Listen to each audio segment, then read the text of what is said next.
The contraction hit at the same moment the lights flickered out. Caroline gripped the kitchen counter as her water splashed across the cold marble floor. Outside, a historic blizzard was burying Vermont under 3 feet of snow. She was 38 weeks pregnant, and she was completely alone.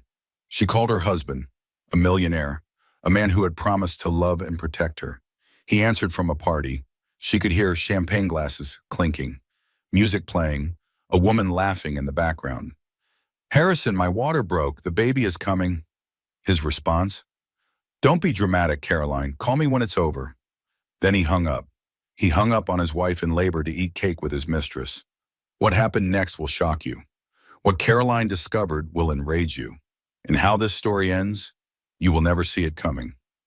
This is a story of betrayal, survival, and a woman who refused to be broken. Stay with me until the end.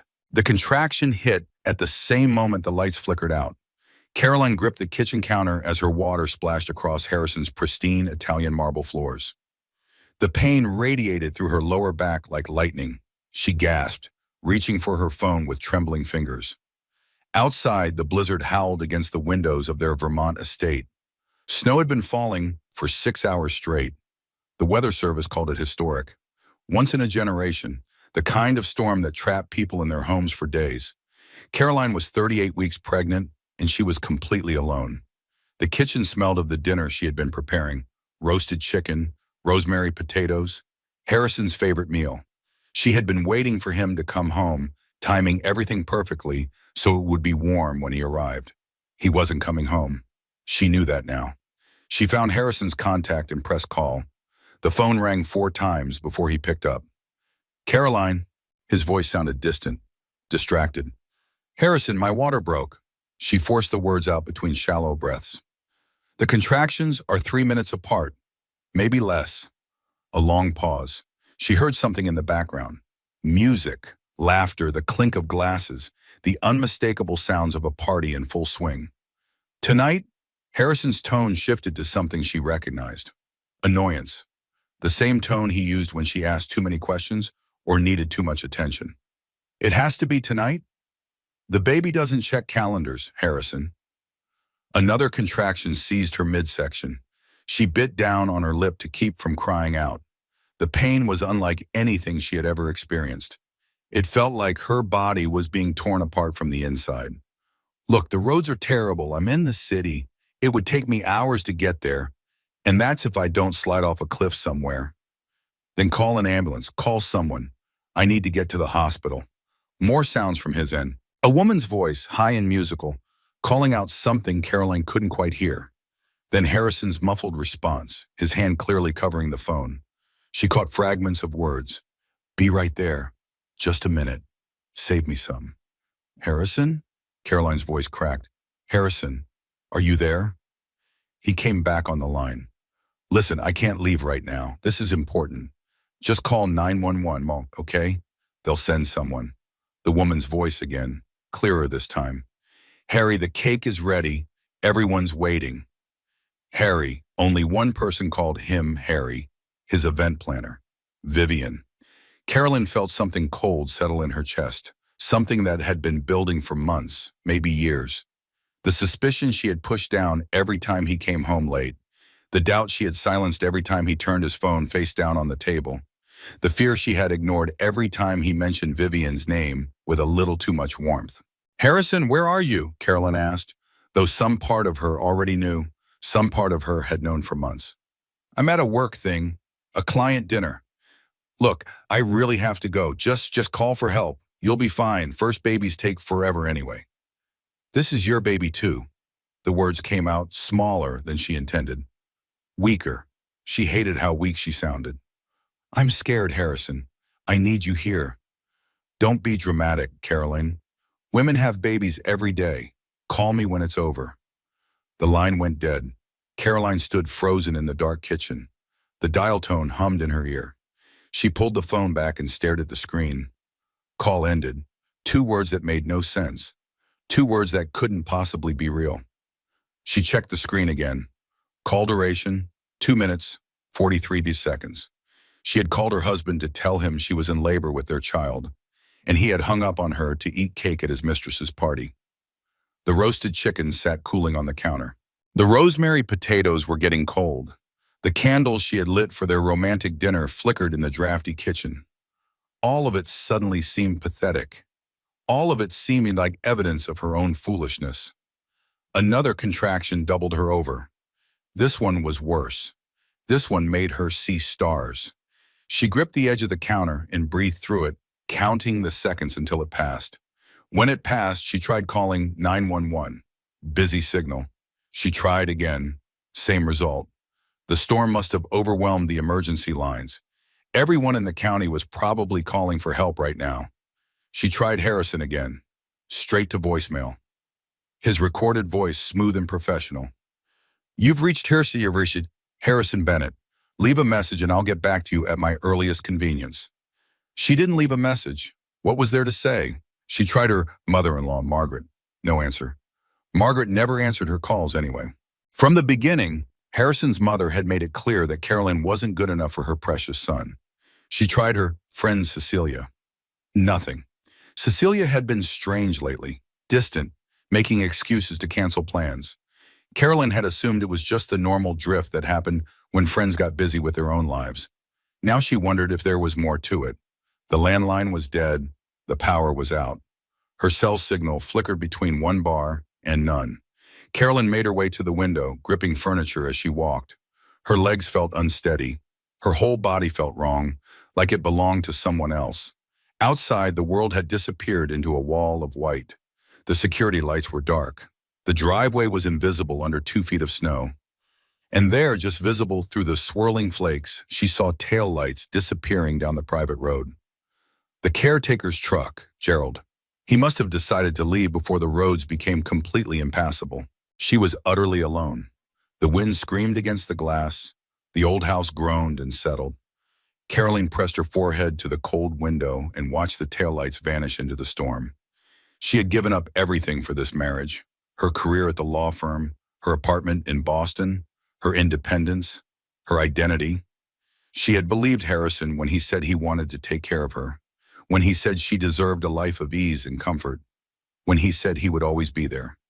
She had believed him because she wanted to believe, because the fairy tale was so beautiful, because admitting doubt meant admitting she had made the biggest mistake of her life. Another contraction seized her. She slid down the wall and sat on the cold floor, arms wrapped around her massive belly. The baby kicked against her palm, strong, insistent, alive. "I am not going to die in this house," she thought. "My baby is not going to die in this house." She just had no idea how to make that true. The minutes crawled by. Each contraction seemed longer than the last. Each pause seemed shorter. Carolyn tried to remember the breathing exercises from her prenatal classes. In through the nose, out through the mouth. Stay calm, stay focused. But how was she supposed to stay calm when she was alone in a blizzard, in labor, with no way to reach help? She thought about crawling to the car, but the car was in the garage, and the garage was on the other side of the house. And even if she made it there, the roads were impassable. She would just be trading one death for another. She thought about trying to walk to a neighbor's house, but the nearest neighbor was Dorothy Callahan, a mile down the road, a mile through waist-deep snow, in labor, in the dark. Impossible. Everything was impossible. The pounding at the front door came 20 minutes later. Carolyn had managed to light some candles and gather towels. She had found her hospital bag, the one that would never reach the hospital. She had tried calling for help 6 more times with no success. The pounding came again, louder. Carolyn grabbed a candle and made her way to the foyer. Through the frosted glass, she could see a shape, small, bundled, definitely not Harrison. She opened the door to find Dorothy Callahan standing on her porch. The widow from the cottage a mile down the road was 67 years old, barely 5 feet tall, and currently covered in snow up to her waist. Her cheeks were red from the cold. Her breath came in visible puffs, but her eyes were sharp and clear. "Saw your lights go out," Dorothy said, stomping her boots on the mat. "Then saw that husband of yours drive past going the wrong direction. Figured you might need checking on." "Mrs. Callahan, how did you even get here?" "Walked. Used to walk 5 miles to school in weather worse than this." She stepped inside and pulled off her wool hat. Her white hair was plastered to her forehead. "Now then, where's that baby of yours? Still cooking?" "My water broke." Caroline gripped the door frame as another contraction hit. The pain was so intense she couldn't speak for a moment. When it passed, she managed to finish. "About an hour ago, I can't reach anyone. The phones aren't working right." In Hero sensation, she couldn't finish the sentence. She didn't have to. Dorothy took one look at her face and nodded slowly. "I see. Well, let's get you somewhere comfortable and take a look at what we're dealing with." "Are you a nurse?" "Was 30 years in labor and delivery at County General before I retired." Dorothy took Caroline's arm and guided her toward the living room. Her grip was surprisingly strong for such a small woman. "Delivered more babies than I can count, including that nephew of mine, who's now the best divorce lawyer in the state. But that's a story for another time." She helped Caroline onto the couch and examined her with practiced hands. Her expression remained calm, but Caroline saw something flicker in her eyes. Something that looked like concern. "How far apart are the contractions?" Dorothy asked. 3 minutes, maybe less now." "And when did your water break?" "Around 7:30, maybe 7:45. Dorothy glanced at her watch. "It's nearly 9 now." She pressed her lips together. "Honey, this baby isn't waiting for the storm to pass.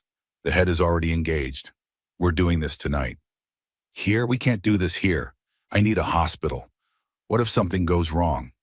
"Nothing is going to go wrong." Dorothy's voice was steady as stone. "I've delivered babies in worse conditions than this.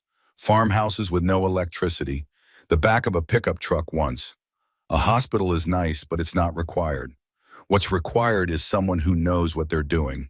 And that's me." She squeezed Caroline's hand. Her grip was surprisingly strong. "Now, I need you to breathe and trust me. Can you do that?" Caroline looked at this woman she barely knew. This neighbor she had waved to from her car but never really spoken with. This stranger who had walked a mile through a blizzard to check on her because her husband couldn't be bothered to come home. "Yes," she said, "I can do that." The hours that followed were the longest of Caroline's life. Dorothy worked with calm efficiency, talking her through each contraction, each wave of pain, each moment of panic. She boiled water on the gas stove. She gathered clean towels and sheets. She found a flashlight when the candles burned too low. The living room became a makeshift delivery room. Pillows piled on the couch. Towels spread across the cushions, a pot of warm water on the coffee table. Dorothy's steady hands and steadier voice guiding Caroline through the impossible. Between contractions, Caroline's mind kept drifting back to that phone call, to Harrison's voice, to the sounds of the party in the background, to the woman calling his name. "You knew," Dorothy said at one point. It wasn't a question. "I suspected." Caroline closed her eyes. There were signs, late nights, business trips that didn't add up. The way he looked at his phone sometimes, like he was hiding something. She laughed bitterly. "I told myself I was being paranoid. Hormonal. He made me feel crazy for even wondering." That's what they do, men like that. They make you doubt your own eyes and ears. "I gave up everything for him. My career, my friends, my whole identity." Caroline felt tears streaming down her face, but she was too exhausted to wipe them away. "And tonight, while I'm giving birth to his child, he's eating cake with his mistress." "He left you," Dorothy said softly. "He heard you in labor, and he left you. For her." "Yes." The word hung in the candle-lit room. Small and terrible and true. Caroline's phone buzzed, a text message. She grabbed it with shaking hands, hoping against hope. The message was from Harrison. "Vivian's party is a big deal for her career. Don't be dramatic. Call me when it's over." Caroline stared at those words until they blurred. Vivian's party. Don't be dramatic. Call me when it's over. Her husband was telling her that his mistress's party was more important than the birth of their child. He was telling her that her fear and pain were an inconvenience. He was telling her in the clearest possible terms exactly who he was and who she was to him. She showed the message to Dorothy. The older woman read it twice. Then she looked up at Caroline with eyes that held decades of wisdom and sorrow. "Some men," she said quietly, "don't deserve the families they're given. Your job now is to bring this baby into the world safely. His job is going to be explaining to everyone he knows why he wasn't there, And honey, that's a debt he'll be paying for the rest of his life. Carolyn nodded. The anger hadn't come yet. That would come later. Right now, there was only the work of labor, only the contractions building and cresting and subsiding, only the baby fighting to be born. Outside, the storm raged on. Inside, two women held vigil through the longest night of their lives. The contractions were coming faster now, 2 minutes apart, then 90 seconds. Caroline lost track of time. She lost track of everything except Dorothy's voice guiding her through each wave. Breathe through it. That's right. You're doing beautifully. It hurts. Caroline gripped the couch cushions until her knuckles went white.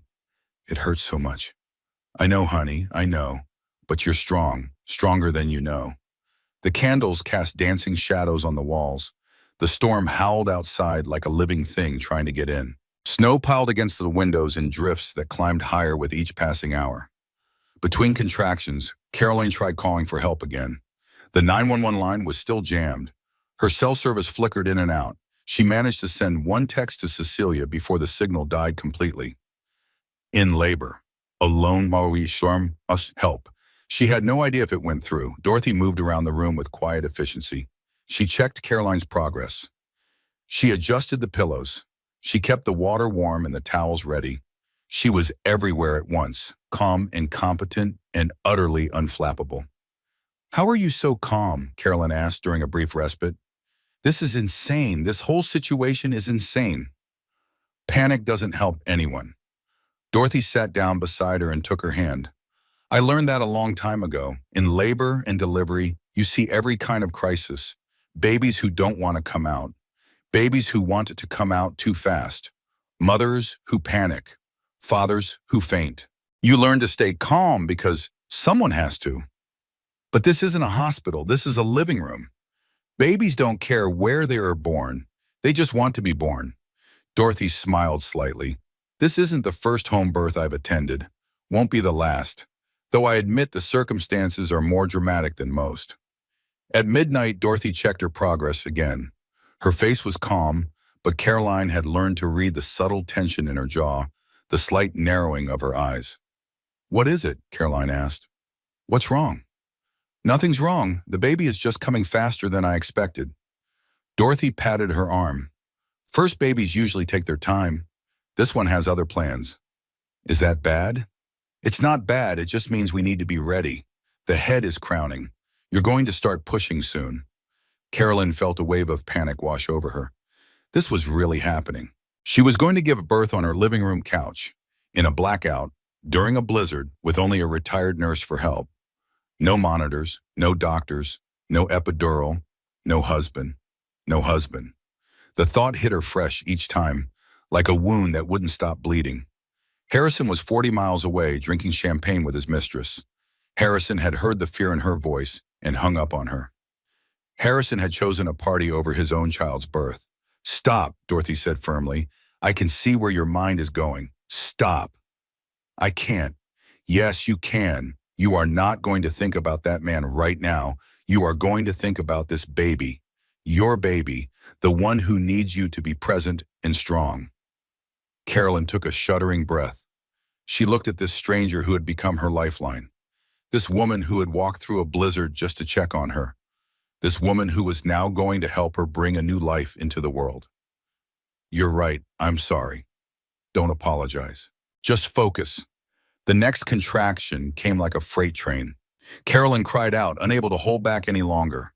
The pressure was immense, unbearable. She felt like her body was splitting in two. Push, Dorothy commanded. Push now. Carolyn pushed with everything she had. She pushed through the pain and the fear and the heartbreak. She pushed because there was nothing else to do. Because her baby was coming whether she was ready or not. Because some things in life don't wait for permission. Good. That's good. Rest now. Breathe. I can't do this. Carolyn was sobbing now. I can't do this alone. You're not alone. I'm right here. Dai.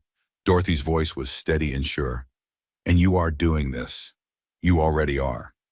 The next hour was a blur of pushing and resting, pain and relief, hope and fear. Dorothy coached her through every moment, told her when to push and when to rest. told her she was doing great, that the baby was almost here, that she was the strongest woman Dorothy had ever seen. Caroline didn't feel strong. She felt broken. She felt abandoned. She felt like she was going to die on this couch and no one would even know until the storm passed. But she kept pushing, because Dorothy was right. The baby was coming. Her baby. The one good thing that had come from her marriage. At 2:47 in the morning, during the worst of the storm, Caroline's daughter came into the world. The first cry cut through the silence like church bells. Dorothy placed the warm, wriggling weight on Caroline's chest. 10 fingers, 10 toes, a rosebud mouth already searching, a shock of dark hair plastered to her tiny head. "She's perfect," Dorothy whispered. Her eyes glistened with tears. Absolutely perfect. Carolyn looked down at her daughter, at this miracle she had made, at this life that had chosen the most impossible night to arrive. Love flooded through her like nothing she had ever felt, fierce and primal and all-consuming. This was what mattered, not Harrison, not the storm, not the betrayal that had shattered her world, just this tiny, perfect person who was now hers to love and protect. "Hello, baby girl," she murmured. "Hello, my brave little fighter." The baby's eyes opened briefly, dark blue like all newborns. She looked up at her mother as if memorizing her face. Then she closed her eyes again and nestled against Caroline's chest. For one perfect moment, nothing else mattered.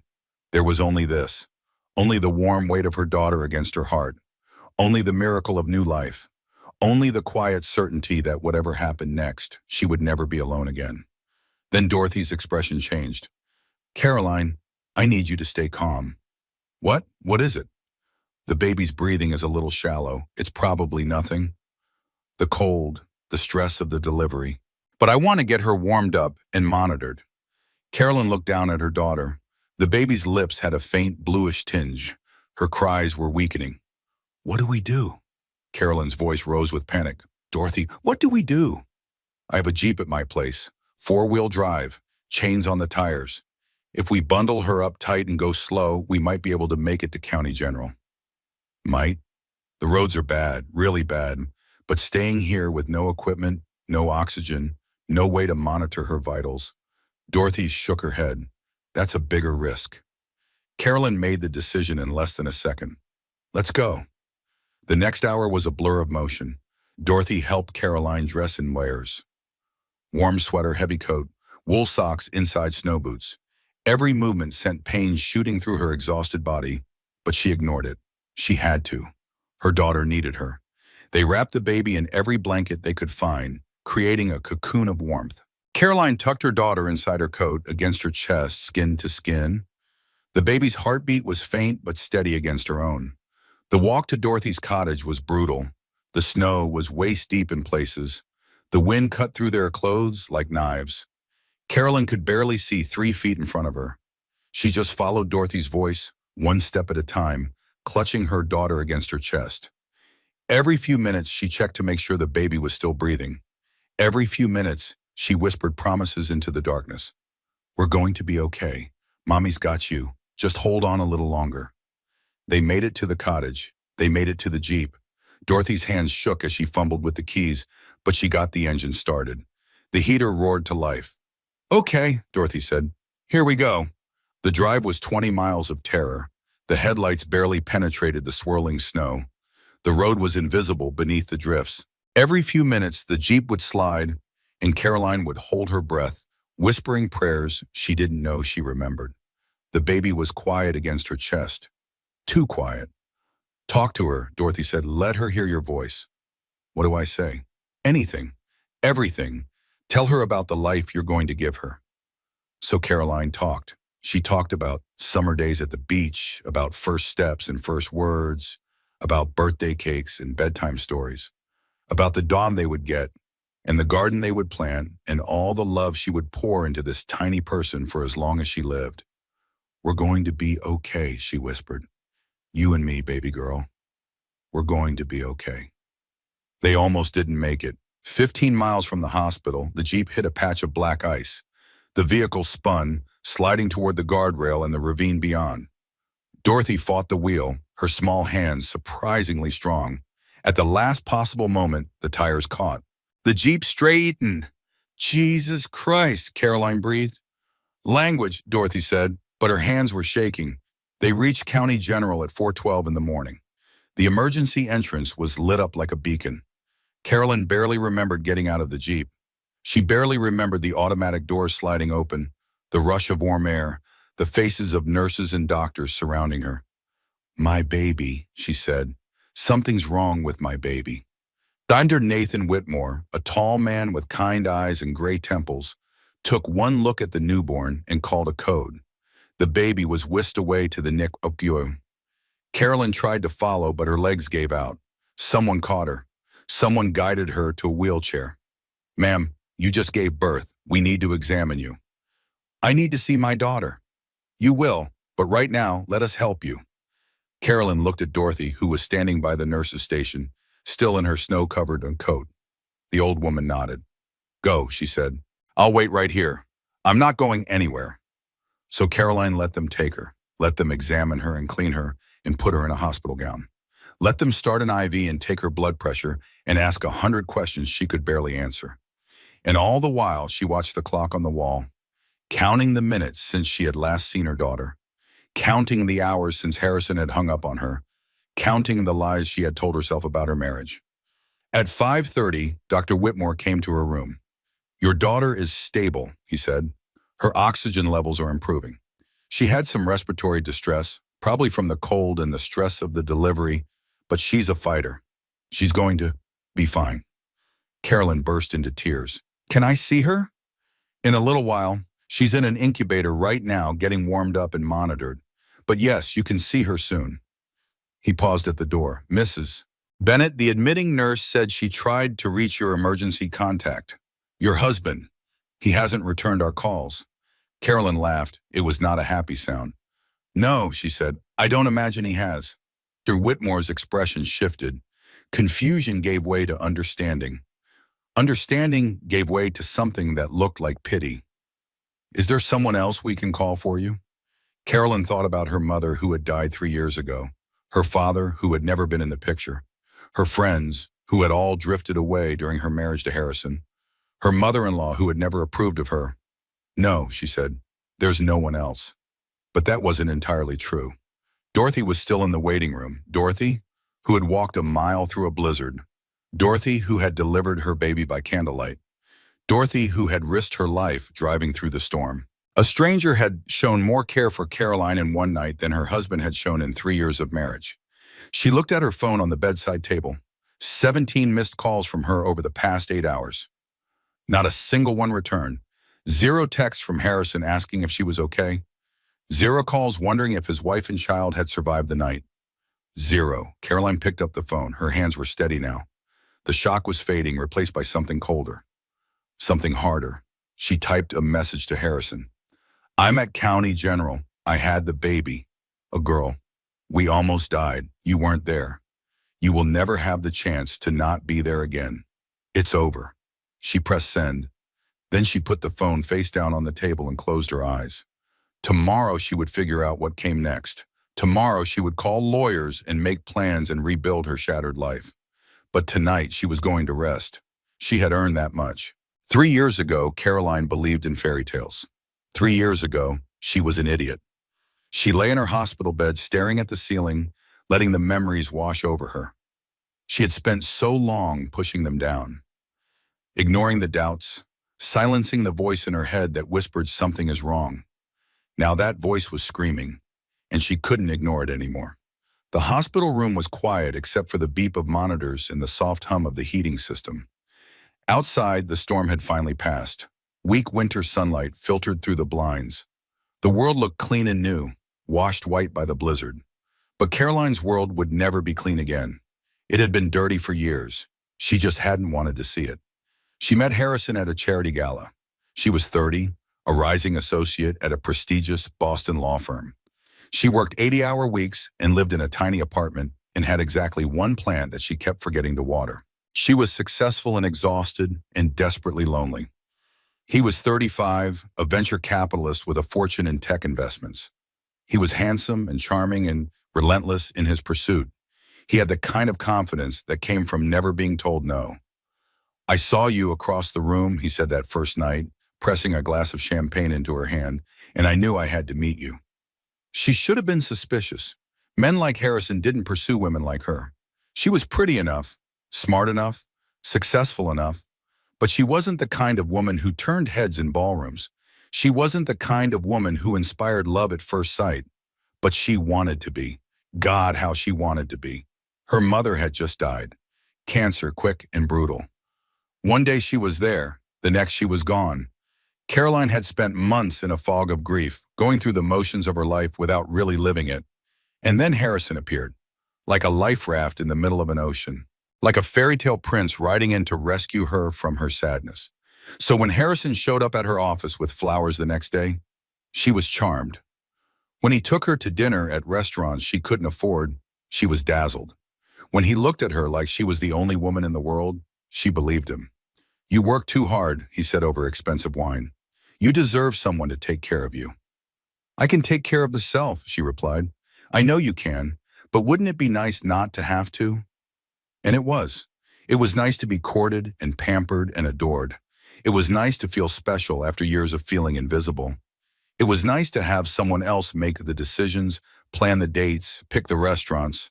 It was nice until it wasn't, but by then it was too late. Leave the law firm, he said after 6 months of whirlwind courtship. Marry me, let me take care of you. I want to give you the life you deserve. She should have said no. She should have recognized the warning signs. The way he isolated her from friends. The way he made decisions without consulting her.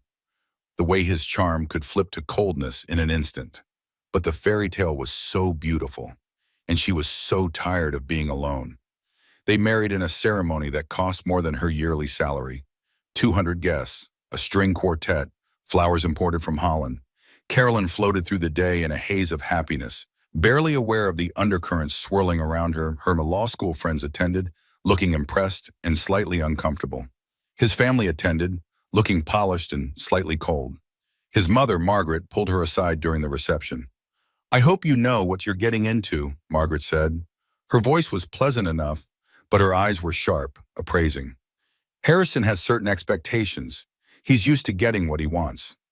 At the time, Caroline thought it was a warning about his perfectionism, about his demanding nature. She didn't realize Margaret was trying to tell her something else entirely. The first year was good, or at least she told herself it was good. Harrison was attentive when he wanted to be, distant when he didn't. She gave up her apartment in Boston and moved to his estate in Vermont. She gave up her career to focus on being a wife. I'll work from here, he promised. We'll travel together. It'll be perfect.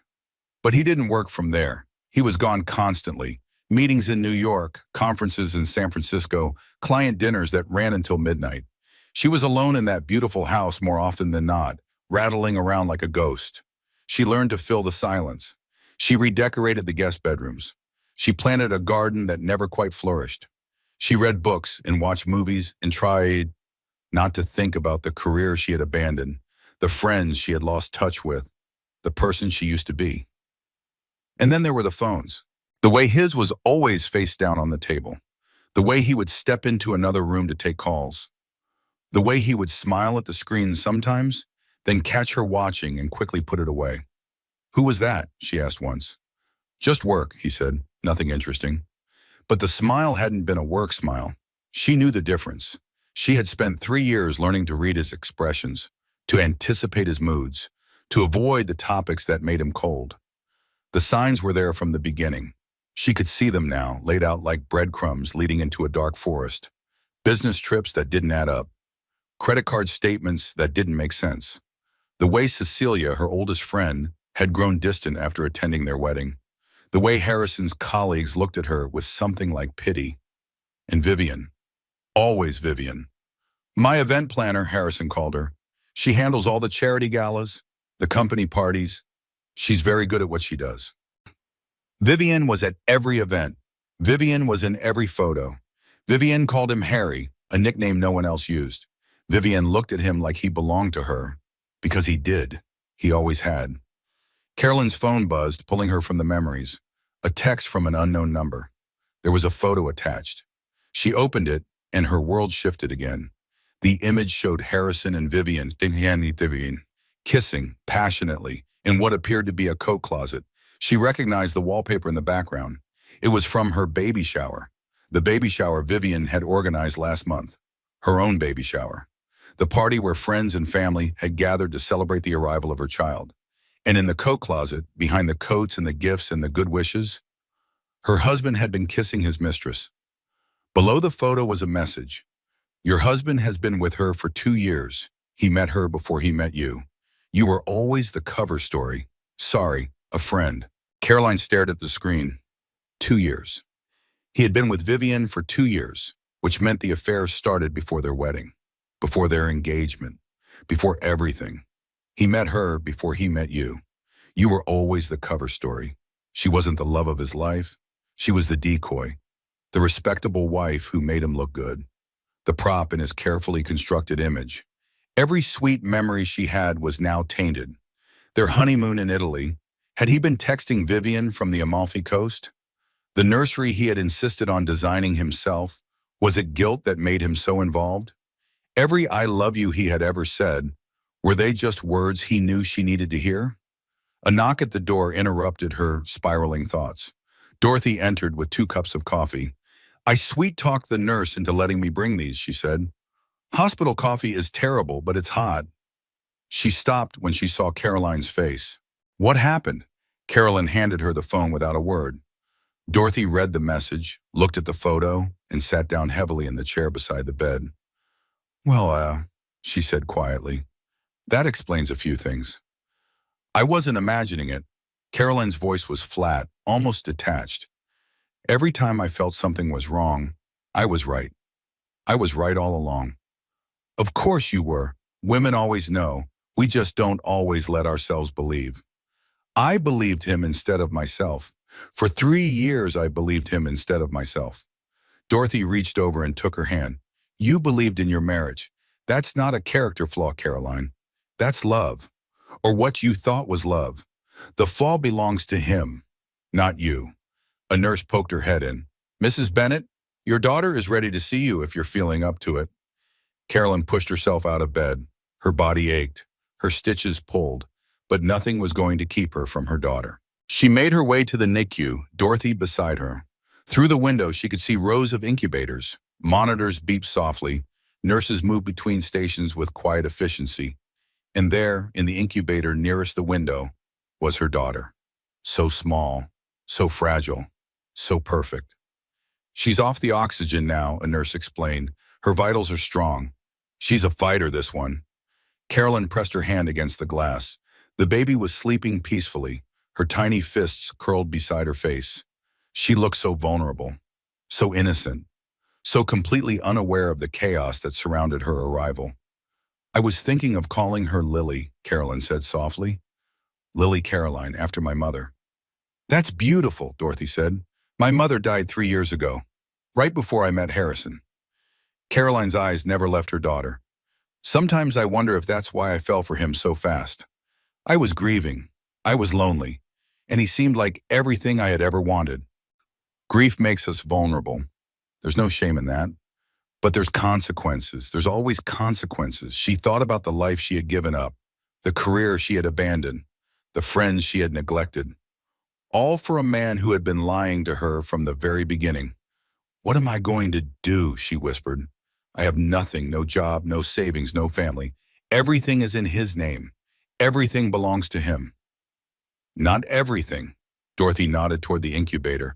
She doesn't belong to him, she belongs to you.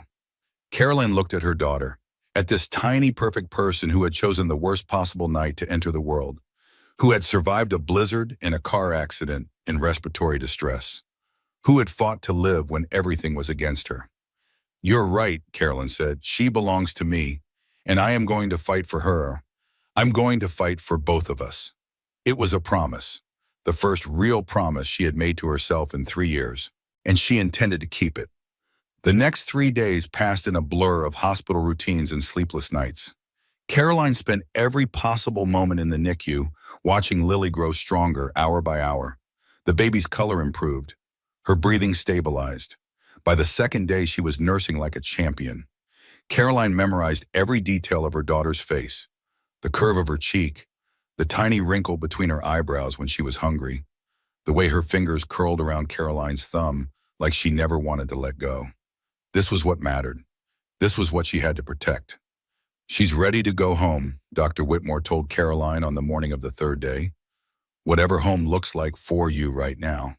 Whatever home looks like. The words hung in the air. Caroline's home was a massive estate that belonged to her husband, a husband who had abandoned her, a husband who still hadn't called.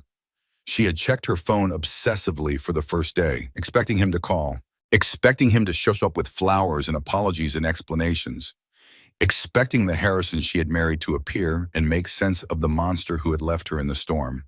But he never called, he never came, and by the second day, she stopped expecting him to. Mrs. Bennett, Dr. Whitmore said carefully, I've noticed you haven't had any visitors. No family, no friends, and your emergency contact still hasn't returned our calls. My husband is busy, Carolyn said. The bitterness in her voice was unmistakable. I've been a doctor for 20 years. I've seen a lot of situations. He paused, choosing his words. I've also seen a lot of women who needed help but were afraid to ask for it. If you're in some kind of trouble, not the kind of trouble you're thinking. Carolyn managed a weak smile. But thank you for everything you've done. Dorothy had already offered her cottage as a temporary refuge. It was small, just 2 bedrooms and a kitchen, but it was warm and safe, and most importantly, it wasn't Harrison's. They were packing up to leave when Caroline's phone rang. The screen showed Harrison's name. Her heart lurched. Even after everything, some part of her still hoped, still wanted him to say the right thing, still believed in the fairy tale she had built around their marriage. She answered on the third ring. Hello, Harrison. Finally, he sounded annoyed, not worried, not relieved, annoyed. I've been trying to reach you for days. Why haven't you answered my calls? Caroline almost laughed. You've been trying to reach me? I called you 17 times the night I was in labor. You didn't answer a single one. I was busy. You know how important Vivian's party was for her career? I couldn't just leave. The casual way he said it, like it was the most natural thing in the world.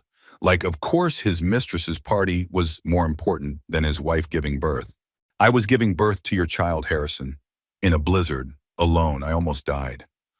Don't be dramatic, you obviously didn't die.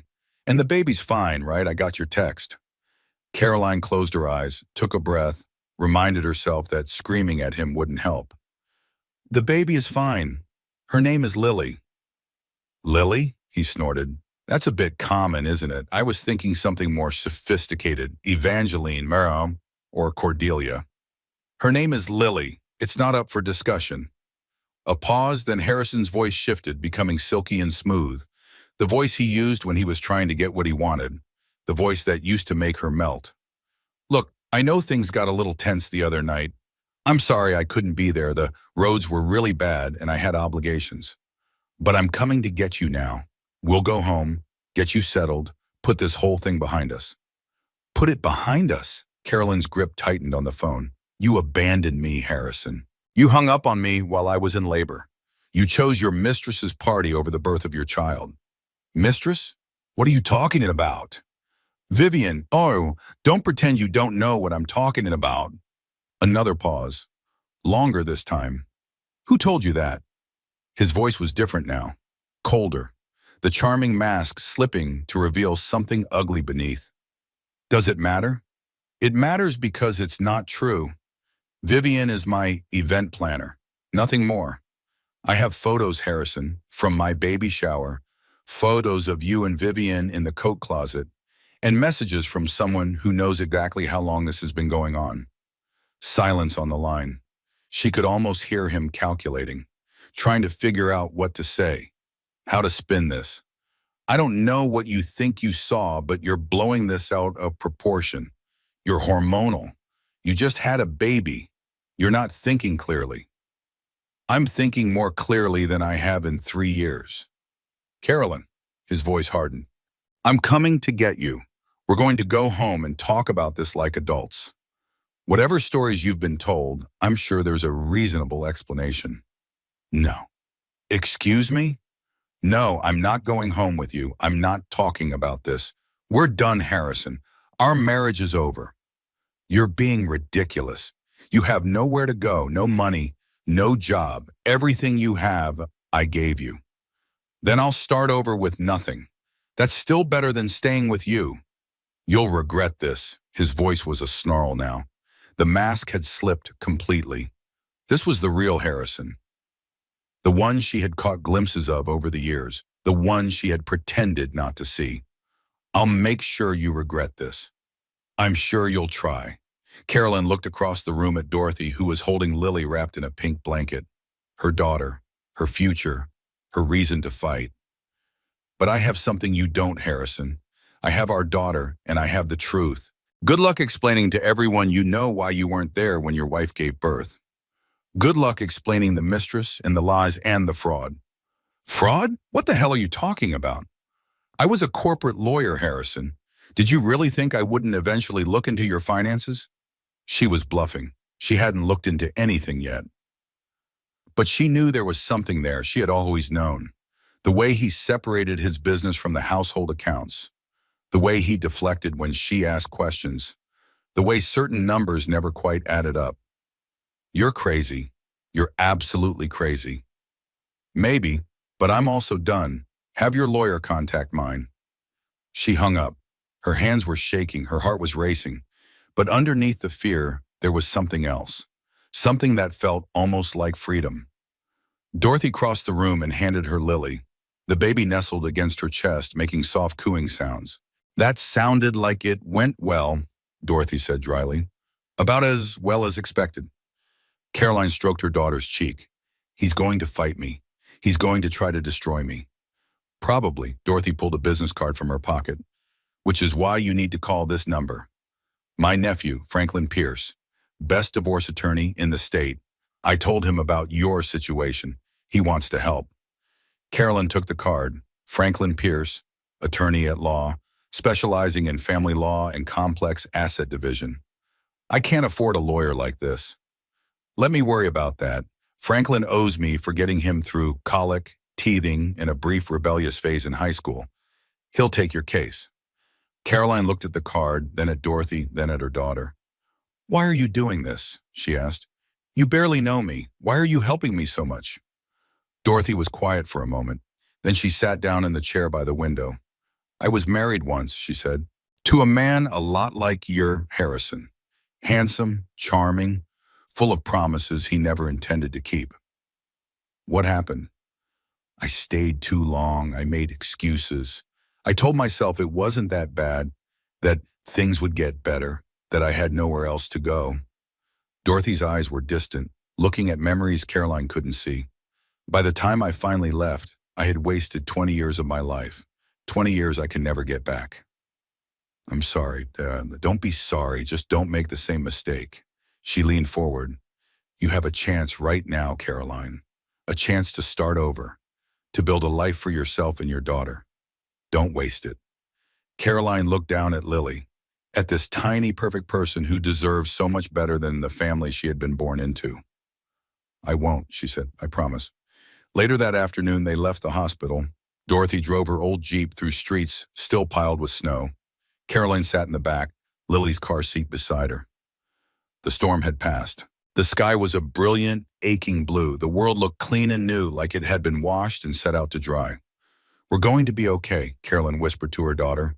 Whatever happens next, we're going to be okay. It was a promise she intended to keep. The fluorescent lights were too bright. The coffee was too bitter. The silence was too loud. Carolyn sat in Dorothy's cottage, Lily asleep in a borrowed bassinet, and stared at her laptop screen. She had been staring for hours, following a trail of digital breadcrumbs that painted a devastating picture. What she found made her sick. Harrison's social media had always been private, locked down tight. But that night in the hospital, when she was too exhausted to think straight, she had accepted a friend request from what appeared to be a mutual acquaintance. It was a fake account, someone who wanted her to see. The photos loaded one by one. Harrison at Vivian's party, champagne glass raised, arm around her waist.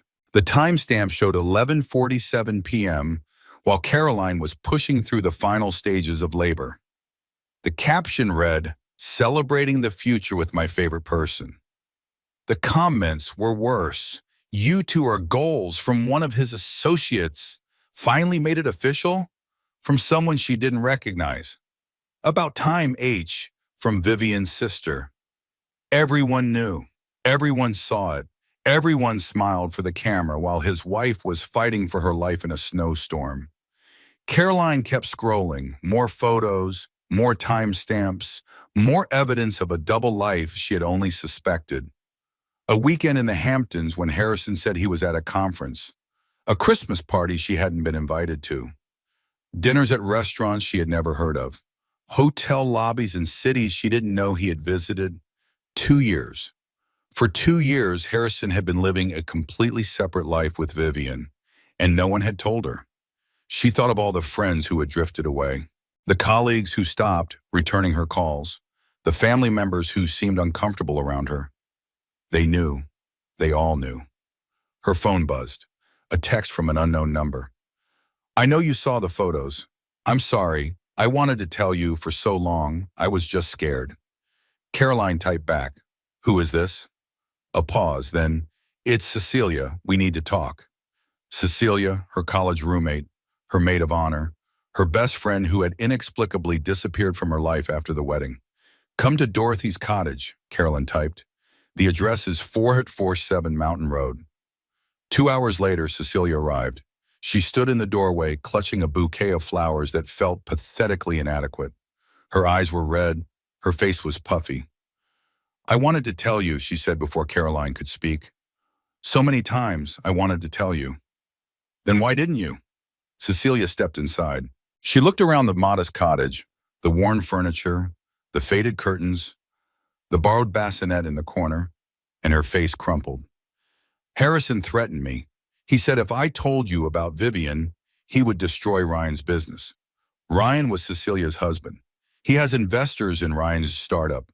He said he would pull the funding, spread rumors, make sure no one ever worked with him again." "So you chose your husband's business over my marriage." "I was trying to protect my family." Cecilia's voice was desperate. "I know that sounds terrible. I know it doesn't excuse anything. But I was scared, Caroline. You don't know what Harrison is capable of." "Actually, I'm beginning to get a pretty good idea." They sat in silence for a moment. Lily stirred in her bassinet, then settled back to sleep. "I can help now," Cecilia said. "I can testify. I can tell them everything I know about Harrison and Vivian, the timeline, the trips, the lies he told you. All of it. Why the sudden change of heart? Because of what he did to you." Cecilia's eyes met hers. "When I heard you had the baby alone, in a blizzard, while he was at her party." She shook her head. "That crossed a line. I can't stay silent anymore." "I won't." Carolyn wanted to be angry. She had every right to be angry. This woman had watched her walk into a marriage built on lies and said nothing. Had watched her give up her career, her independence, her identity, and said nothing. Had watched her become a shadow of herself and said nothing. But anger took energy she didn't have right now. And Cecilia's information might be useful. "Tell me everything," Caroline said, "from the beginning." So Cecilia told her about running into Harrison and Vivian at a restaurant a month before the wedding, about the way they had been sitting together, heads close, hands intertwined, about confronting Harrison the next day and being told to mind her own business or face the consequences. "He said you knew," Cecilia admitted.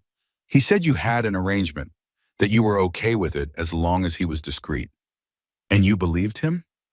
"I wanted to believe him. It was easier than accepting that my best friend was marrying a monster." The revelations kept coming. Harrison's business trips that always seemed to include Vivian, the apartment in the city that was registered under a shell company, the joint accounts he had set up in places she had never heard of. "There's something else," Cecilia said hesitantly. "Something about his business. Ryan mentioned it once. He's not supposed to talk about investor information. But he was worried." "What kind of something?" "Money moving to strange places, investments that don't make sense, the kind of things that get people investigated by the IRS." Caroline's legal training kicked in. Her mind started connecting dots, building patterns, seeing the shape of something larger than an affair. "He's not just cheating on me," she said slowly. "He's hiding money, maybe laundering it. I don't know the details, but if you had a good forensic accountant, I'd have leverage." Carolyn smiled grimly. Real leverage, age. After Cecilia left, Carolyn sat alone in the gathering darkness. Lily was still sleeping. Dorothy had gone to the market. The cottage was quiet except for the wind outside. She thought about everything she had learned. The affair, the Luis, the financial crimes, the people who knew and said nothing, the husband who had treated her like an obstacle to be managed rather than a person to be loved. She had spent 3 years making herself smaller so his ego could grow. 3 years apologizing for her own existence. 3 years pretending not to see what was right in front of her face. That ended now. She picked up her phone and called Franklin Pierce. "Mr. Pierce, this is Caroline Bennett. I'm ready to talk, and I have a lot to tell you." Franklin Pierce was not what Caroline expected. She had imagined a shark in a suit, someone cold and calculating, all business and no warmth. The kind of lawyer who would chew Harrison up and spit him out without a second thought. Instead, she found a tall man in his 50s with salt and pepper hair and a gentle manner that belied his reputation. He had Dorothy's eyes, kind but sharp, missing nothing. "My aunt speaks very highly of you," he said, settling into the chair across from Dorothy's kitchen table. "She says you have more backbone than any woman she's met in years. Your aunt saved my life, and my daughter's." "That sounds like Aunt Dorothy." He smiled briefly, then opened his briefcase. "Now, tell me everything, from the beginning." Carolyn talked for 2 hours. She told him about meeting Harrison, about the whirlwind courtship, about the marriage that had slowly become a prison. She told him about the signs she had ignored, the doubts she had silenced, the voice in her head she had refused to hear. She told him about the night of the storm, about calling Harrison and being told not to be dramatic, about giving birth on her living room couch, about the desperate drive through the blizzard. She told him about the photos, the messages, the 2 years of lies, about Cecilia's confession and the hints of financial wrongdoing. Franklin listened without interrupting. He took notes, he asked clarifying questions, and when she was finished, he sat back and looked at her with something like respect. "Mrs. Bennett, your husband is not a smart man." "I'm sorry?" "Smart men hide their affairs better. Smart men don't threaten people who can testify against them. Smart men don't leave paper trails that lead directly to their secret apartments and offshore accounts." He shook his head. "Harrison Bennett is arrogant, and arrogance makes people sloppy." "What does that mean for me?" "It means we have options." He pulled out a document. "I've already done some preliminary research. Your prenuptial agreement has a morality clause. Standard language but enforceable. If either party engages in infidelity during the marriage, the asset protection provisions are nullified. So if I can prove he cheated, then the prenup is worthless. And we're looking at an equitable division of all marital assets, not just the scraps he designated for you." Carolyn felt something loosen in her chest. She had signed that prenup in a haze of love and trust, barely reading the pages Harrison put in front of her. She had assumed it meant she would leave the marriage with nothing. "There's more," Franklin continued. "I have contacts in forensic accounting. I've asked them to take a preliminary look at some publicly available information about your husband's business dealings. And there are irregularities, significant irregularities, the kind that attract attention from federal investigators. He's laundering money. I can't say that definitively, but I can say that his financial structure raises serious questions. Questions that might make him very eager to settle quietly rather than have everything exposed in court." For the first time since the storm, Carolyn felt something like hope. "What do I need to do?" "Right now, take care of yourself and your daughter. Document everything. Keep copies of any communications with Harrison, and let me do what I do best." He stood to leave, then paused at the door. "Mrs. Bennett, I've handled a lot of divorces, A lot of situations where women have been treated badly by men who should have loved them. Most of those women are angry, understandably so, eh? And you think I shouldn't be angry?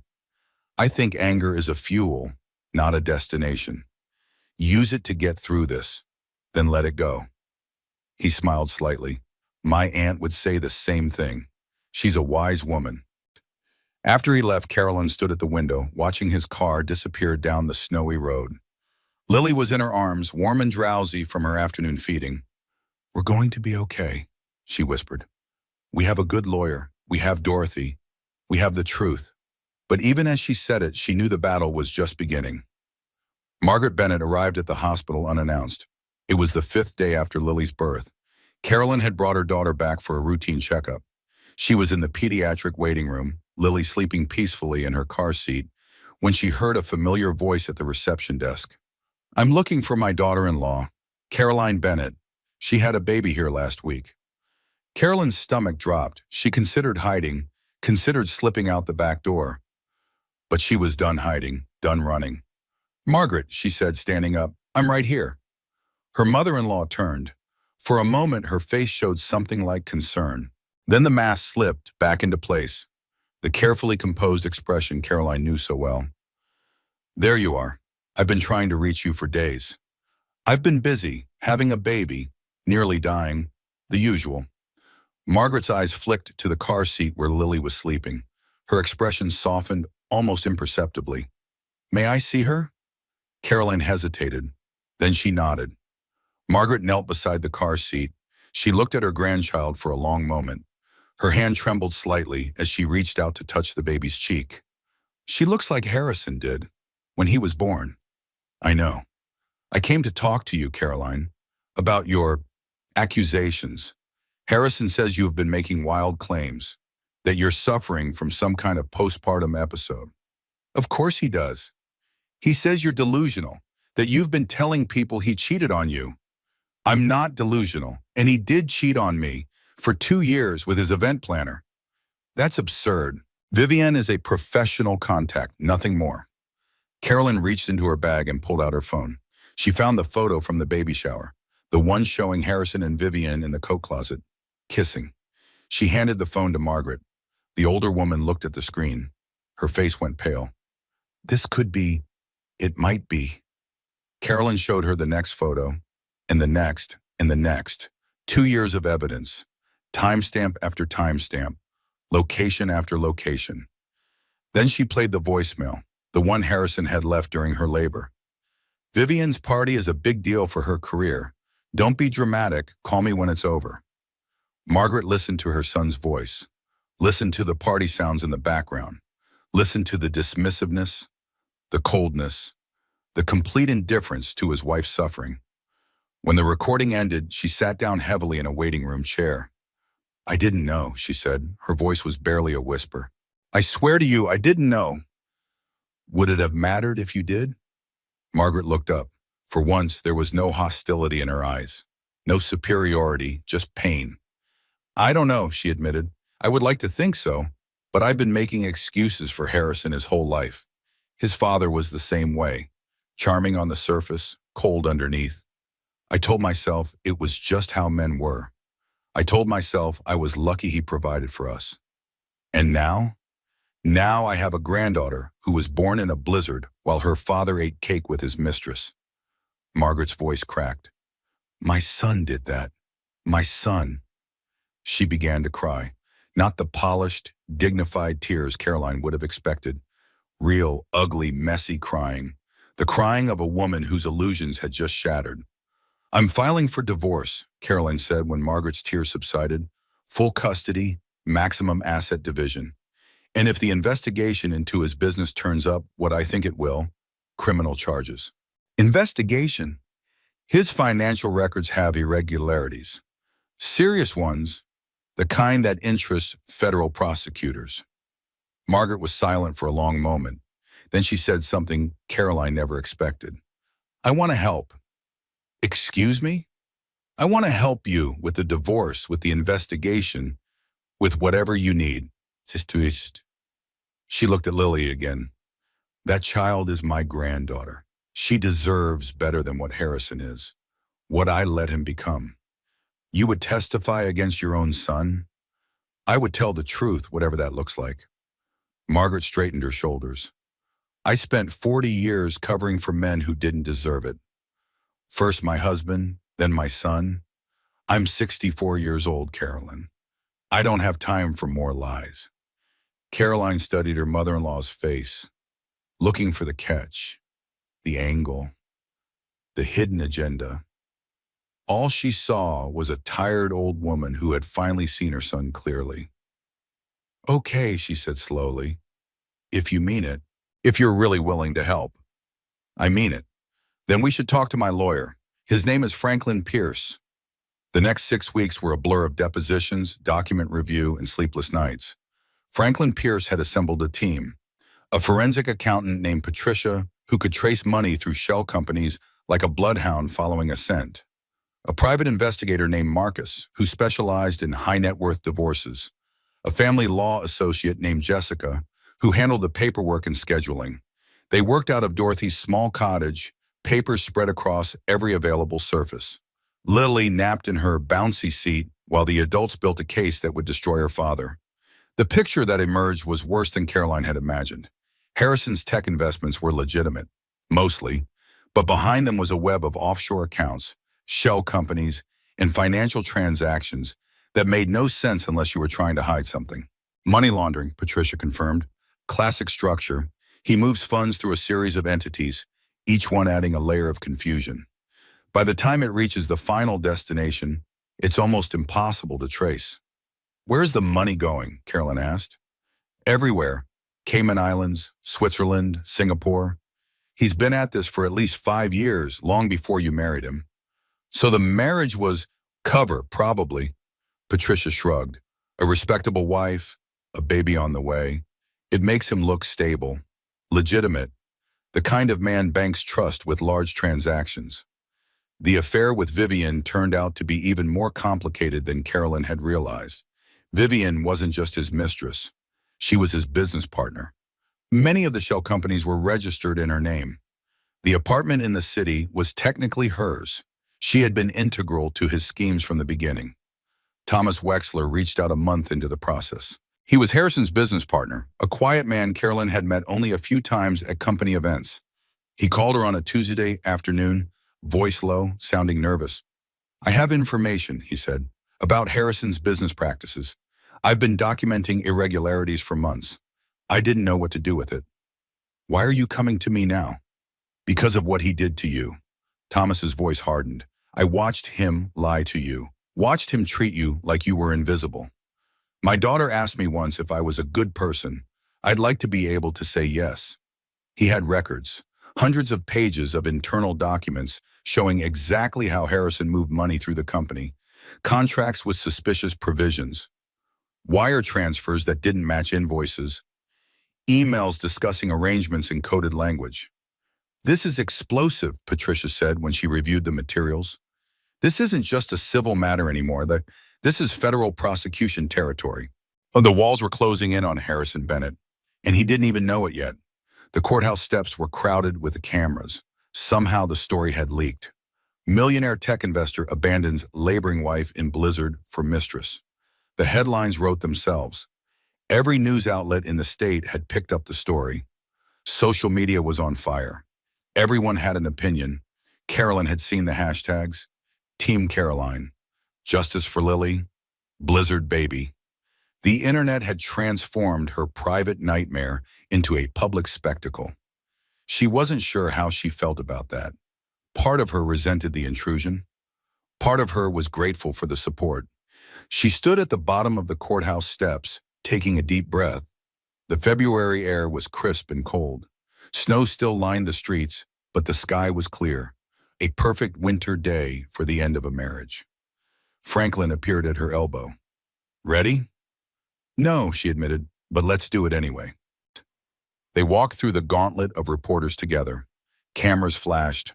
Microphones were thrust toward her face. Questions came from every direction. Mrs. Bennett, how do you feel about facing your husband today? Carolyn, is it true he's being investigated for fraud? Are you seeking full custody? Do you have any comment on the photos that surfaced last week? She didn't answer any of them. She had learned that silence was its own kind of power. Every word she spoke could be twisted, taken out of context, used against her. So she said nothing. She just walked, one foot in front of the other, until she reached the courthouse doors. Inside, the building was quieter. The marble floors echoed with footsteps. The high ceilings created a sense of grandeur that felt almost oppressive. This was where marriages came to die. This was where families were torn apart and put back together in new configurations. Caroline had been in courtrooms before during her years as a corporate lawyer, but she had never been the one on trial. She had never been the one whose life was being dissected and examined by strangers. The divorce proceedings had technically been private, but the judge had allowed certain evidence to be entered into the public record, evidence that painted a devastating picture of Harrison Bennett. They reached the courtroom doors. Franklin paused with his hand on the handle. "Whatever happens in there," he said, "remember that you've already won. You survived. You got out. Everything else is just details." Carolyn nodded. She wished she could believe him.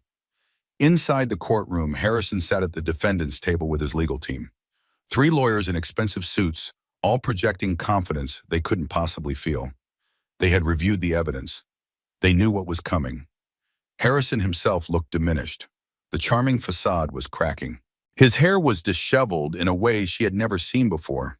His suit was rumpled. Dark circles shadowed his eyes. He looked like a man who hadn't slept in weeks. "Good," Caroline thought. "Now you know how it feels." Their eyes met across the courtroom. She expected to feel something. Anger, fear, hatred. But there was nothing. Just a vast, quiet emptiness where the love used to be. He looked away first. The judge entered. Everyone rose. The proceedings began. The first day was dedicated to the affair. Franklin laid out the timeline with surgical precision. He presented the photos one by one, each one entered into evidence with a timestamp and location. Harrison and Vivian at a restaurant in Manhattan. Harrison and Vivian at a hotel in the Hamptons. Harrison and Vivian at a Christmas party Caroline had never heard of.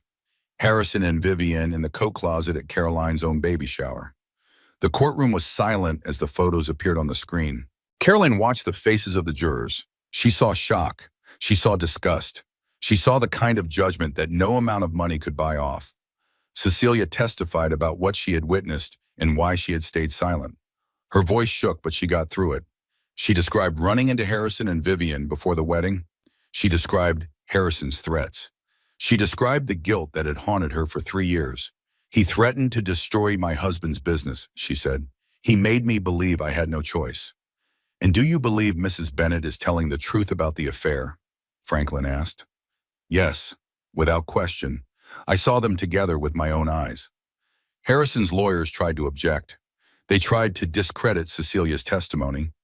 They suggested she was a disgruntled friend with an axe to grind. But the photos were irrefutable. The timestamps were damning. There was no spinning the evidence. At the end of the first day, Caroline walked out of the courthouse feeling lighter than she had in months. The truth was finally being told. The lies were finally being exposed. Whatever happened next, at least the world would know who Harrison really was. The second day was worse and better. It was the day they talked about the abandonment. Franklin presented the phone records. 17 calls from Caroline to Harrison on the night of the blizzard. 0 calls returned. The call logs were displayed on a large screen, each unanswered call highlighted in red. Then he played the voicemail. The one Harrison had left while Caroline was in labor. "Vivian's party is a big deal for her career. Don't be dramatic. Call me when it's over." The courtroom was utterly silent as Harrison's voice echoed off the walls. Caroline watched the jurors' faces. She saw a woman in the front row wipe her eyes. She saw a man in the back shake his head in disbelief. Nathan Whitmore took the stand next. He described the night Caroline and Lily arrived at the hospital. He described the baby's respiratory distress. He described the mother's hypothermia and exhaustion. He described the 3 messages the hospital had left for Harrison, none of which were returned. "The baby was in respiratory distress when she arrived," Dr. Whitmore said. The mother was hypothermic, exhausted, and had delivered with no medical support. If they had arrived even an hour later, I cannot say what the outcome would have been. Franklin let the words hang in the air. Then he asked the question that mattered most. In your professional opinion, Dr. Whitmore, did Mr. Bennett's absence put his wife and child at risk? Objection, Harrison's lawyer said. Calls for speculation. Overruled, the judge said. The witness may answer. Dr. Whitmore looked directly at the jury. Yes, without question. If Miss Callahan had not arrived when she did, if she had not had the medical training to deliver the baby safely, if she had not made the decision to drive through the blizzard to reach the hospital, he paused. I believe we would be having a very different conversation today. Carolyn felt tears streaming down her face. She didn't try to stop them. She didn't try to hide. She let the world see her pain. Dorothy testified next. She described walking through the blizzard to check on Caroline. She described finding her alone, in labor, terrified. She described delivering the baby by candlelight. She described the desperate drive to the hospital. I've delivered a lot of babies in my career, Dorothy said. I've seen a lot of difficult births, but I've never seen anything like that night. That woman? She pointed at Caroline. That woman is the bravest person I've ever met. And she did it all alone because the man who should have been there couldn't be bothered to leave a party. Harrison's lawyers had no questions for Dorothy. There was nothing they could say, nothing they could do to spin her testimony. The second day ended with the courtroom in tears. Even the judge looked moved. Caroline walked out feeling like she had been flayed open and examined by strangers, but also like she had been seen, really seen, for the first time in years. The third day was the finances. Patricia, the forensic accountant, took the stand with a stack of documents 3 inches thick. She explained the offshore accounts in language the jury could understand. She traced the money through shell companies and foreign banks. She showed how Harrison had hidden millions of dollars from his wife, from his investors, from the IRS. This is a classic money laundering structure, Patricia said. He moves funds through a series of entities, each one adding a layer of confusion. By the time it reaches the final destination, it's almost impossible to trace. And how much money are we talking about? Franklin asked. Based on my analysis, approximately $47 million has been moved through these channels over the past 5 years. A murmur ran through the courtroom. $47 million. Hidden. Stolen. Laundered. Harrison's face went pale. This was the moment he realized the game was over. This was the moment he understood that he wasn't just losing his wife. He was losing everything. Thomas Wexler testified next. Harrison's own business partner turning against him. Thomas described the pressure to look the other way. He described the coded emails and suspicious transactions. He described the moment he decided he couldn't stay silent anymore. My daughter asked me once if I was a good person, Thomas said. I want to be able to tell her yes. That's why I'm here. Margaret Bennett took the stand in the afternoon. Caroline held her breath as her mother-in-law walked to the witness box. They had spoken several times since that day in the hospital waiting room. Margaret had provided documents. She had answered questions. But Caroline still wasn't sure what would happen when she was under oath. Margaret looked older than she had 6 weeks ago, smaller, but her voice was steady as she was sworn in. Mrs. Bennett, Franklin said, what is your relationship to the defendant? He's my son, and you're here today to testify against him. Can you tell the court why? Margaret looked at Harrison, really looked at him. For a long moment, she didn't speak. Then she took a deep breath. I failed as a mother, she said. I raised a man who treats people as things to be used. I made excuses for him his whole life. I told myself he was just ambitious, just driven. I told myself the ends justified the means. She paused, her voice cracked slightly. But there are no ends that justify what he did to Caroline, to his own child. He left his wife alone in a blizzard. He left her to give birth by herself. He chose his mistress over his family. And when he was caught, he tried to make her look crazy. She turned to face the jury directly. I'm not here to ask for forgiveness. I'm here to tell the truth. My son is a liar, a cheat, and a criminal. And it's time the world knew it. The courtroom was silent. Harrison stared at his mother like he had never seen her before, like she had become a stranger. I'm sorry, Margaret said, still looking at the jury. I'm sorry I didn't see it sooner. I'm sorry I didn't stop it. But I see it now, and I won't be silent anymore. Harrison's lawyers had no questions. What could they possibly ask? His own mother had just condemned him in front of a packed courtroom. On the final day, Caroline took the stand. She had practiced her testimony 100 times. With Franklin, with Dorothy, in front of the mirror late at night when Lily was sleeping. She knew what she wanted to say. She knew how she wanted to say it. But when she sat in that chair, looking at the man she had married, the words came from somewhere deeper than practice. They came from the broken place inside her that had finally started to heal. I met Harrison 3 years ago, she began. I was grieving the loss of my mother. I was lonely. I was vulnerable. And he seemed like everything I had ever wanted. She told them about the courtship, the flowers, the fancy dinners, the promises that seemed too good to be true. I gave up my career for him. I gave up my apartment, my friends, my whole identity. I became what he wanted me to be, a prop in his carefully constructed life. She told them about the marriage, the isolation, the loneliness, the slow erosion of her self-worth. I knew something was wrong. I could feel it. But every time I tried to bring it up, he made me feel crazy. He told me I was being dramatic. He told me I was imagining things. He told me I was the problem. She paused. The courtroom was utterly silent. On the night of January 15th, I went into labor during the worst snowstorm in a generation. I called my husband. I told him I was afraid. I begged him to come home. She looked at Harrison. Really looked at him, the man who used to make her heart race, who made her feel chosen and special and loved. She felt nothing now, not even hate, just a vast, quiet emptiness where the love used to be. He told me not to be dramatic. He hung up on me, and he went back to eating cake with his mistress while I gave birth alone in our living room. She described the birth, the terror, the drive through the blizzard, the moment she thought she and her daughter might die. I spent 3 years believing I was the problem in my marriage, she said. I made myself smaller and smaller until I nearly disappeared. But I didn't disappear. My daughter and I survived that night, and we're going to survive this too. Mrs. Bennett, Franklin said gently, what do you want from this court? Caroline took a deep breath. This was the moment she had been waiting for. The moment she would finally say what she had been thinking for months. I want my daughter to know that her mother fought for her, that she didn't accept being treated like she was worthless, that she stood up and said, this is not okay. She straightened her shoulders. I want justice, not revenge, justice. For myself, for my daughter, for every woman who has been told her pain doesn't matter, for every woman who has been gaslit and dismissed and made to feel crazy for trusting her own instincts. She looked at the jury. I want Harrison to face the consequences of his actions. Not because I hate him. I don't hate him anymore. I feel nothing for him.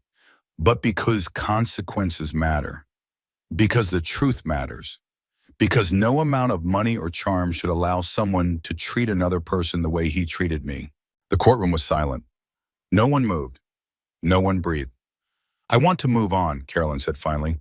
I want to raise my daughter in peace. I want to rebuild my life and my career and my sense of self. And I want Harrison Bennett to understand once and for all that he cannot buy his way out of this. He cannot charm his way out of this. He cannot lie his way out of this. She looked directly at Harrison. You abandoned me, Harrison. You abandoned our daughter. And now you're going to have to live with that for the rest of your life. She was done. The closing arguments came next. Franklin was methodical, devastating. He laid out the evidence point by point, leaving no room for doubt or interpretation. Harrison's lawyers tried their best. They talked about misunderstandings and miscommunication. They talked about the stress of business travel and the pressure of success. They suggested that Caroline was exaggerating, that the situation wasn't as dire as she claimed, that there were always two sides to every story. But even they seemed to know it was hopeless. The evidence was overwhelming. The testimony was damning. There was no spinning what Harrison had done. The judge retired to consider the verdict. 2 hours later, she returned.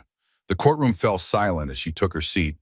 Carolyn gripped Dorothy's hand on one side and Franklin's on the other. Her heart was pounding so hard she could hear it in her ears. In the matter of Bennett versus Bennett, the judge said, I have reached a decision. She looked at Harrison.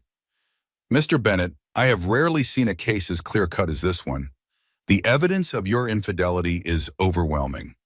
The evidence of your financial misconduct is damning. And the evidence of your treatment of your wife during her most vulnerable moment is simply unconscionable. She turned to Caroline. Mrs. Bennett, I am granting your petition for divorce on the grounds of adultery and abandonment. I am also granting your request for full custody of the minor child, Lily Caroline Bennett. Carolyn felt tears streaming down her face. She didn't try to stop them.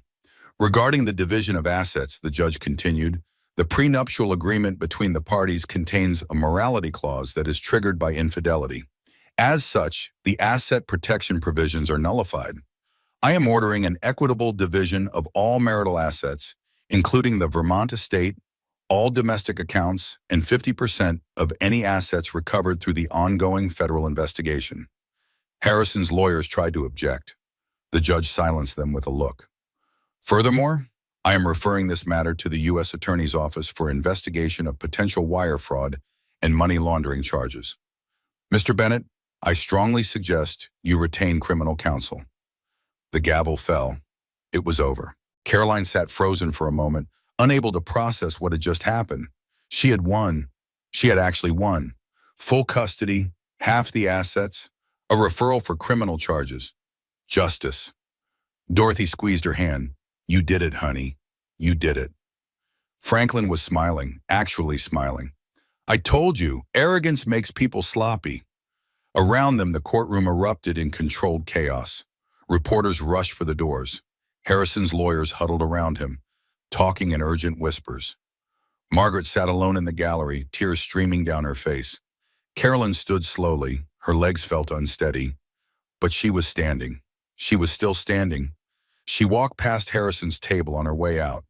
He looked up at her, his face a mask of shock and disbelief. Caroline, he started. She didn't stop. She didn't look back. She just kept walking, one foot in front of the other until she reached the doors. Outside the courthouse, the cameras were waiting. But this time, Caroline stopped. I have a brief statement, she said. The reporters fell silent. Microphones were thrust toward her. Cameras focused on her face. 3 months ago, I was abandoned by my husband during a medical emergency. Today, the court has confirmed what I knew then. That behavior was not acceptable. That I deserved better. That my daughter deserved better. She took a breath. The winter air was cold and clean. I want to thank the people who helped me through this. Dorothy Callahan, who risked her life to save mine. Franklin Pierce and his team, who believed me when no one else would. And my daughter Lily, who gave me a reason to fight. She paused. I'm not here to gloat. I'm not here to celebrate.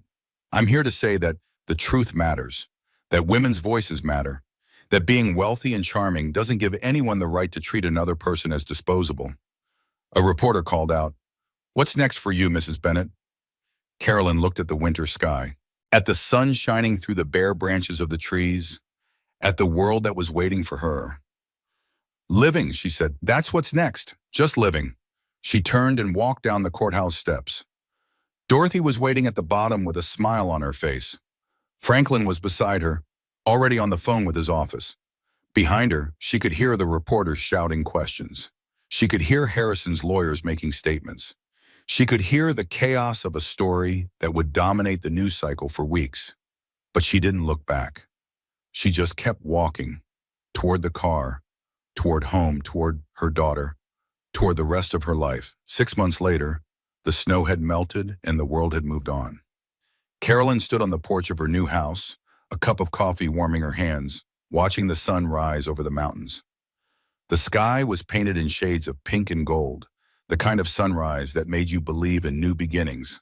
The house was a modest Victorian in a small town called Willow Creek, 50 miles from the estate she had once called home. It had been on the market for 3 years when she found it. The previous owners had let it fall into disrepair. The paint was peeling. The shutters needed work. The garden was a tangle of overgrown roses and forgotten perennials. But the bones were good, the foundation was solid, and when Carolyn walked through the front door for the first time, she knew she had found home. She had never loved anything more. It had taken months of work to make it livable. She had learned to use power tools. She had learned to patch drywall and fix leaky faucets and sand hardwood floors until they gleamed. She had painted every room herself, choosing colors that made her happy, soft blues and warm yellows, and the palest shade of green for Lily's nursery. The work had been therapeutic. Every nail she hammered was a nail in the coffin of her old life. Every wall she painted was a fresh start. Every repair was proof that she could take something broken and make it whole again, just like herself. Lily sat in her playpen on the porch, 9 months old now and full of energy. She was trying to pull herself up on the railings, her face scrunched with determination. She had Caroline's dark hair and Harrison's blue eyes, but her spirit was entirely her own. "That's my girl," Caroline murmured. "Never give up." The divorce had been finalized 2 months ago. The settlement had been everything Franklin promised and more. The Vermont estate, half of all domestic accounts, a substantial portion of the assets recovered through the federal investigation. She didn't need all of it. She had invested most of it for Lily's future, for her education, for her security, for the life Caroline wanted to give her. The federal investigation was ongoing. Harrison had pleaded guilty to 3 counts of wire fraud to avoid worse charges. He was facing 18 months in a minimum security prison. His lawyers were still fighting for a reduced sentence, but the judge had been unsympathetic. Not enough time, Caroline thought sometimes. But time nonetheless. Vivian had turned state's witness in exchange for immunity. She had provided documentation that sealed Harrison's fate: emails, financial records, testimony about the shell companies she had helped him create. In the end, she had chosen self-preservation over loyalty. Carolyn felt no satisfaction in this. Vivian was as much a victim of Harrison's manipulation as she had been, just in a different way. He had used them both, lied to them both, discarded them both when they stopped being useful. The story had gone viral, as these things do. Millionaire abandons laboring wife for mistress's party. The hashtags had trended for weeks. The think pieces had been written and rewritten. The armchair experts had weighed in from every angle. But eventually, the world had moved on to the next scandal, the next outrage, the next story that demanded attention. And Carolyn had been left in peace to rebuild her life. She had received thousands of messages from women sharing their own stories. Women who had been gaslit and dismissed and made to feel crazy for trusting their instincts. Women who had stayed too long in bad marriages. Women who had left and were trying to start over. Women who wanted her to know that she wasn't alone. She had responded to as many as she could. Simple messages of support and solidarity. "You're not crazy. You deserve better. It gets easier. Keep going."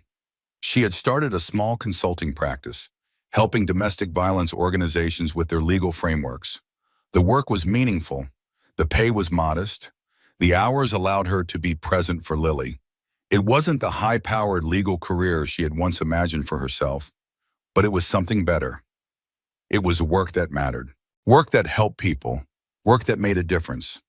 Dorothy came by every Sunday for dinner. She would hold Lily and tell stories about her nursing days. She would critique Caroline's cooking with the blunt honesty of a woman who had lived too long to bother with politeness.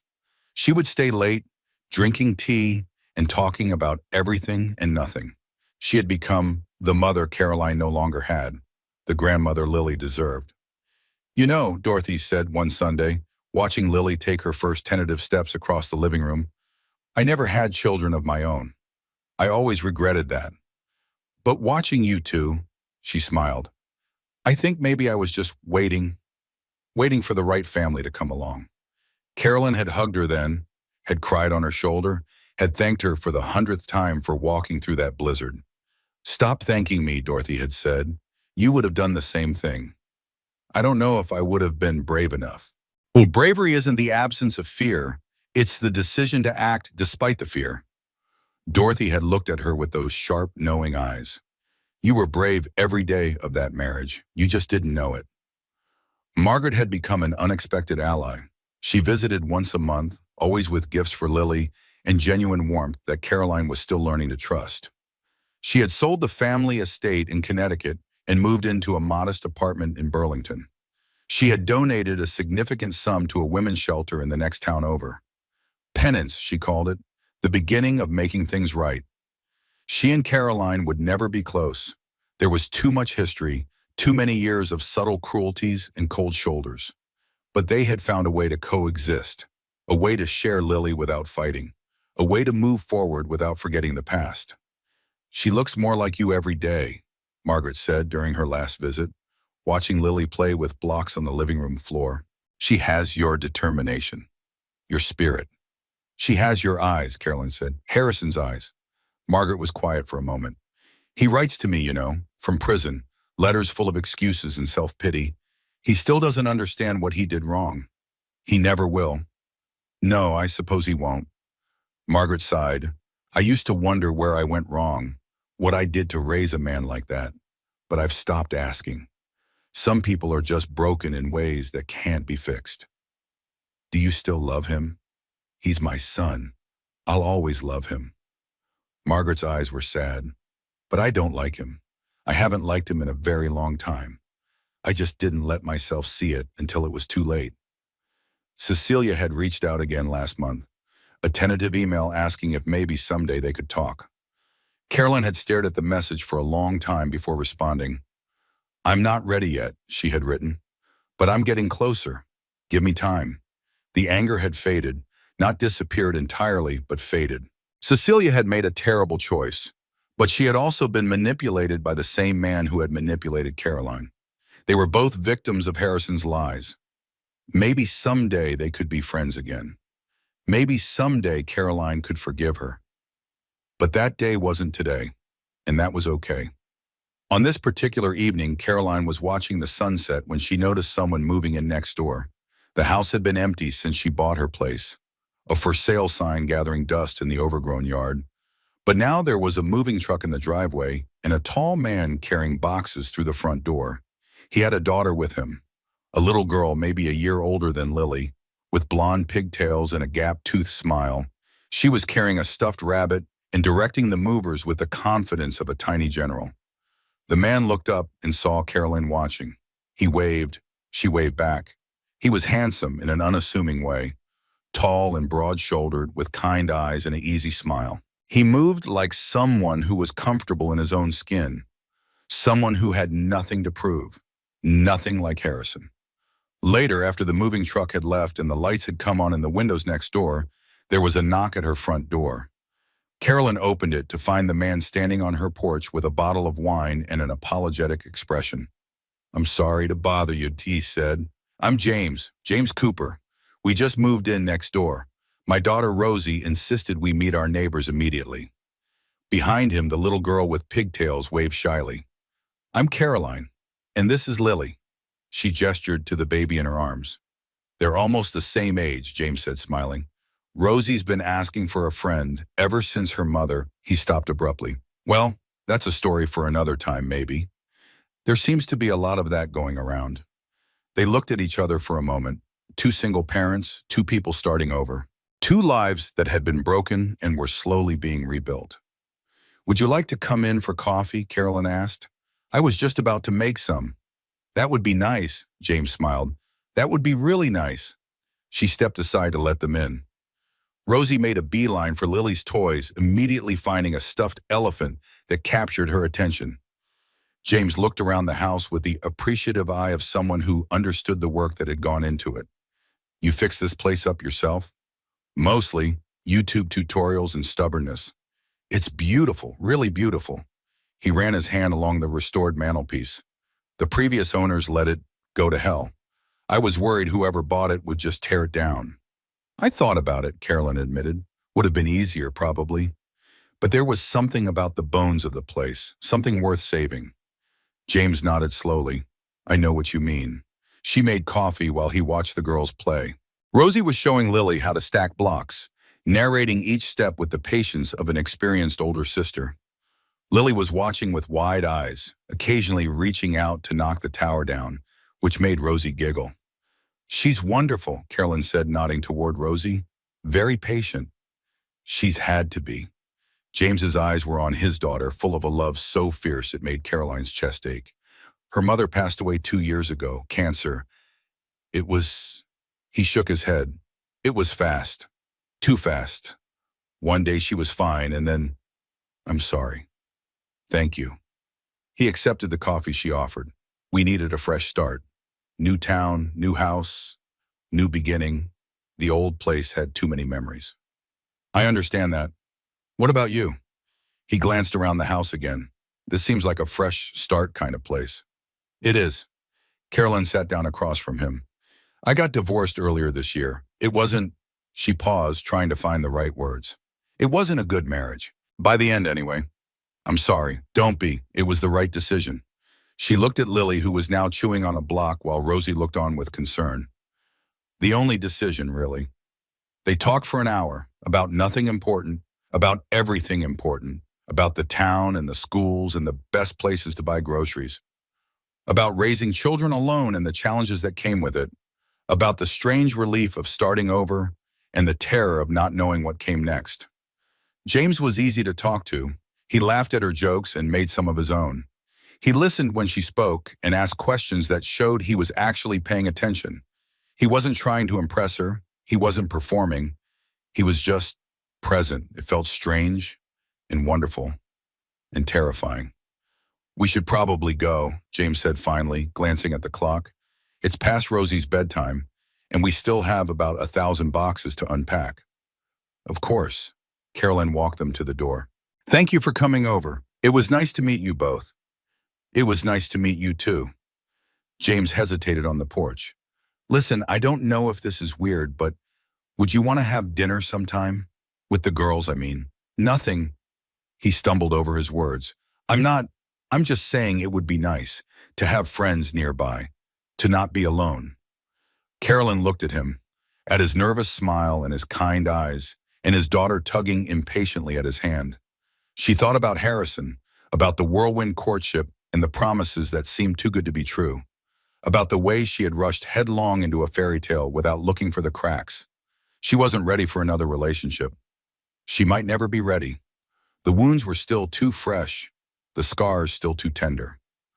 But dinner, friendship, someone to talk to when the nights got long and the doubts crept in, that she could do. I'd like that, she said. I'd like that very much. James's smile widened. Great. That's great. I'll bring dessert. I make a mean apple pie. I look forward to it. She watched them walk across the yard to their house. Rosie was talking a mile a minute, pointing at things in the garden, asking questions that James answered patiently. They looked happy, tired but happy, the kind of happy that came from hard-won peace. Later that night, after James and Rosie had gone home, Carolyn sat in her living room with Lily asleep in her arms. The house was quiet except for the ticking of the grandfather clock she had inherited from her mother. She thought about the night of the storm, about the terror and the pain and the loneliness, about giving birth in a dark house while her husband ate cake at his mistress's party. She thought about the months that followed, the anger, the grief, the slow, painful process of learning to trust herself again. And she thought about now, about this quiet house, this sleeping baby, this life she had built from the ashes of the one that had burned. She wasn't the same woman she had been before the storm. That woman had been afraid, uncertain, desperate for approval from people who didn't deserve her love. This woman was different. This woman had walked through fire and come out the other side. This woman knew her own strength. She looked at her phone on the coffee table. Harrison's contact was still there, months after everything had ended. She had never quite brought herself to delete it. Some part of her had been holding on. Not to hope exactly, not to love, just to something. The idea of who he might have been, the dream of what they might have had. But dreams were for sleeping, and she was finally awake. She picked up the phone, opened the contact, looked at his name for the last time. Harrison Bennett, the man she had married, the man who had betrayed her, the man who had abandoned her and their daughter on the worst night of their lives. She pressed the small trash can icon. Delete contact? Yes. The screen went blank. Harrison Bennett was gone from her life. Really, truly gone. She expected to feel something. Sadness, maybe, or triumph, or at least relief. But there was only quiet. The good kind of quiet. The kind that came from finally letting go. Carolyn set down the phone and looked out the window. The moon was rising over the mountains. The stars were coming out one by one. Somewhere in the distance, a storm was brewing.